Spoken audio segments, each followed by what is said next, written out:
जय श्री कृष्ण दोस्तों। हर हर महादेव। कैसे हैं आप सब? स्वस्थ और सुरक्षित होंगे। दोस्तों, आप सभी को परिवर्तनी जल झूलनी एकादशी की बहुत बहुत शुभकामनाएं। आज और कल दोनों में थोड़ा सा कन्फ्यूज़न है कि एकादशी कब मनाई जाए, 6 तारीख को या 7 तारीख को। लेकिन एकादशी, परिवर्तनी एकादशी जो जल झूलनी 11 है, वह मंगलवार के दिन ही अधिकतर मानी जा रही है। कहीं कहीं बुधवार को मानी जाएगी। व्रत के लिए थोड़ा सा कन्फ्यूज़न माना जा रहा है। वैसे अधिकतर जगह डोल निकलते हैं, जो माँ यशोदा के कान्हा के उसमें जो होता है, वैसे डोल निकलने के हिसाब से आप अपनी 11 और एकादशी का व्रत रख सकते हैं। मंगलवार की एकादशी तिथि मानी जा रही है और यह दिन, इस दिन परिवर्तनीय इसलिए कहा जाता है क्योंकि योग निद्रा में भगवान विष्णु 4 माह के लिए गए हुए हैं और इस दिन वह अपनी करवट बदलते हैं, इसलिए इसे परिवर्तनीय एकादशी कहा जाता है। और बहुत ही सुंदर सहयोग लेकर इस बार की एकादशी आ रही है। ऐसी मान्यता है कि इस दिन भगवान विष्णु के वामन रूप का धरती पर अवतरण हुआ था, इसलिए इसे वामन एकादशी भी कहते हैं। तथा इस दिन भगवान विष्णु जी के वामन अवतार की पूजन करने का विधान है। इसके अलावा ऐसा माना जाता है कि भगवान विष्णु जी अपनी योग निद्रा में करवट लेते हैं। पुराणों में परिवर्तनी एकादशी के व्रत को वाजपेयी यज्ञ के समान फल देने वाला माना जाता है। आप व्रत करते हैं या नहीं करते हैं आपकी स्वेच्छा, लेकिन आप कुछ ऐसी उपाय पूजन कर सकते हैं जिससे आपके जीवन में मोक्ष की प्राप्ति हो, धन की प्राप्ति हो, सुख की प्राप्ति हो, समृद्धि की प्राप्ति हो। और ये सभी ऐसे हैं कि सब पाना चाहते हैं। कोई व्यक्ति ऐसा नहीं है जिसे मोक्ष की आशा नहीं हो, धन की आशा नहीं हो, सुख की आशा नहीं हो या समृद्धि की आशा नहीं हो। सभी अपने अपने जीवन में सुखी रहना चाहते हैं। बहुत छोटे छोटे से कुछ जो हम करते अवश्य हैं, लेकिन जानकारी के अभाव में हम उस तरीके से नहीं करते जिस तरीके से हमें करना चाहिए। हम कुछ ऐसे उपाय कर सकते हैं जिससे भगवान विष्णु के आशीर्वाद से हमारी सभी मनोकामनाओं की पूर्ति हो सकती है।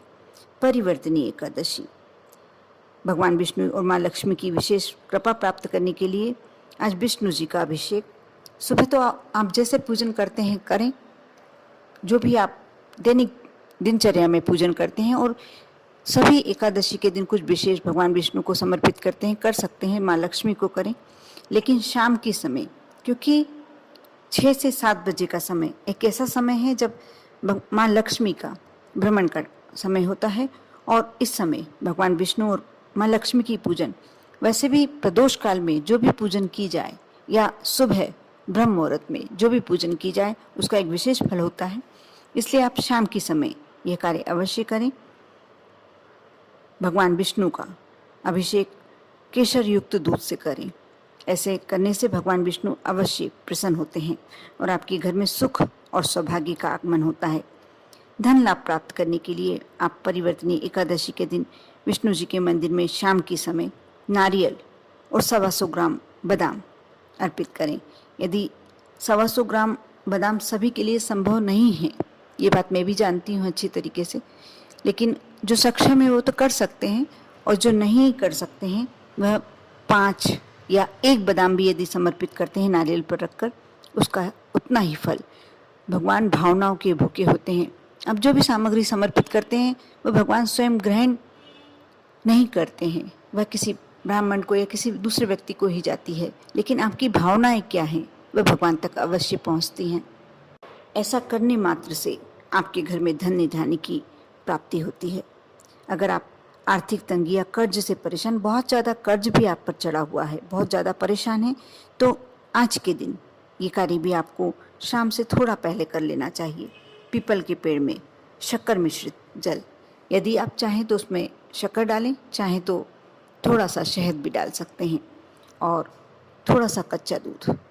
आप यदि तांबे के कलश में ना ले जाएं, आप कच्चा दूध डाल रहे हैं तांबे के कलश में ना ले जाएं।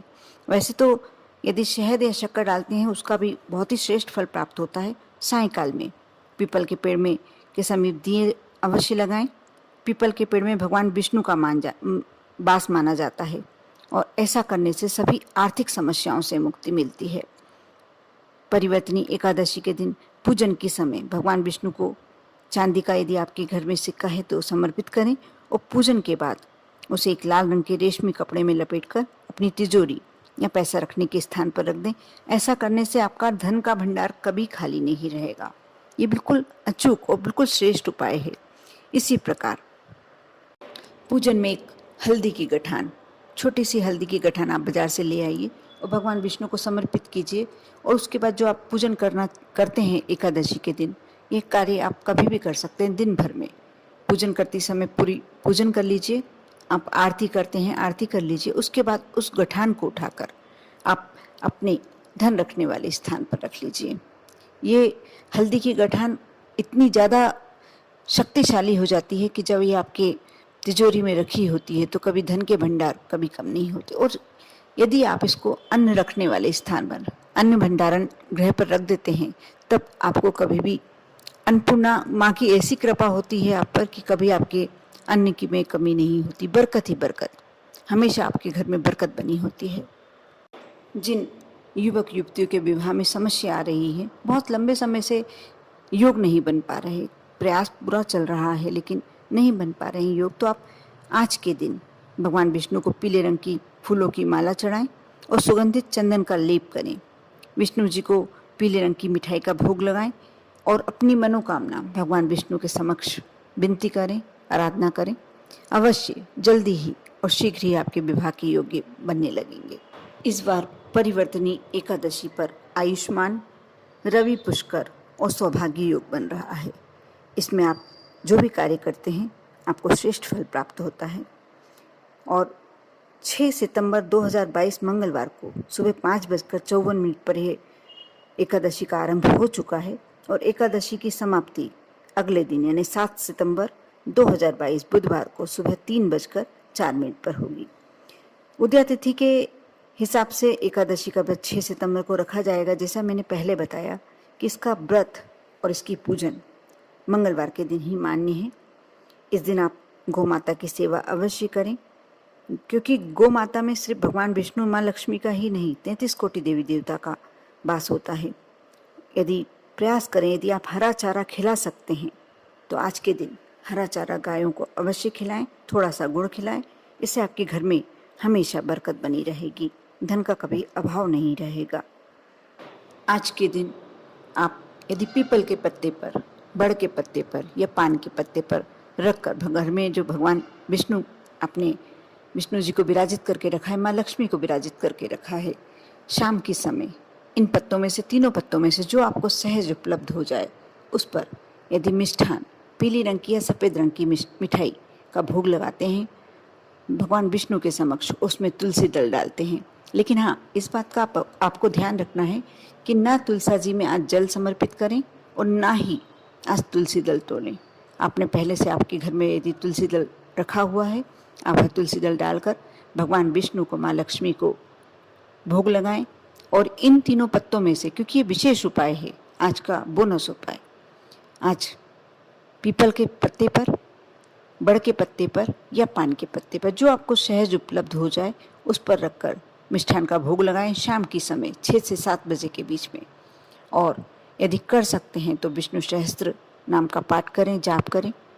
आपको जो भी आपकी मनोकामनाएं हैं और धन संबंधी समस्या आपके जीवन की एकदम समाप्त हो जाएगी। कर देखिए, विश्वास के साथ आप जो भी कार्य करते हैं उसका प्रतिफल आपको अवश्य अच्छा ही प्राप्त होता है। आप पर और आपके पूरे परिवार पर भगवान विष्णु की, माँ लक्ष्मी जी की कृपा हमेशा बनी रहे। ओम नमः शिवाय।